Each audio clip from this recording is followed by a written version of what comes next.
1/3 of American women color their hair, fueling a billion-dollar beauty industry. But a new study suggests those who use permanent hair dye or chemical straighteners are more likely to be diagnosed with breast cancer. Fox's Teresa Priolo explains what the discovery means for those trying to cover up those stubborn gray hairs.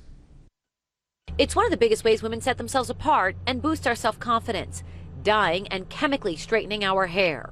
But ladies, beware. A new study is linking permanent hair dye and chemical straighteners to increased rates of breast cancer. I think that we're always looking for anything we could possibly change, in a woman's life that may decrease her risk. Dr. Lauren Castle is the chief of breast surgery at Lenox Hill Hospital. She specializes in treating high-risk women. The study, funded by the National Institutes of Health and the National Institute of Environmental Health Sciences, tracked over 46,000 women over an 8-year period. All had sisters who had breast cancer. More than half admitted to using permanent dye, and some said they used chemical straighteners. Among white participants, there was a 9% elevated risk of developing breast cancer. But in African American women, that number is 45%, and shockingly, a 60% elevated risk for those who use the products every 8 weeks.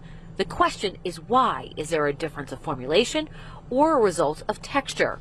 Dr. Castle urges caution before this news forces you to change your routine. I really think that it's very premature. It just doesn't seem to resonate well with me that this is really something that is going to dramatically change a woman's risk. Alongside the natural hair movement, women of every ethnicity are beginning to change their approach to beauty.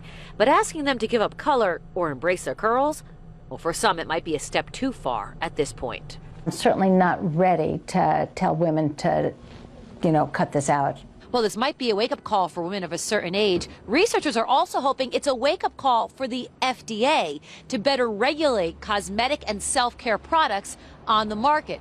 Currently, the vast majority of products do not need FDA approval before going to sale.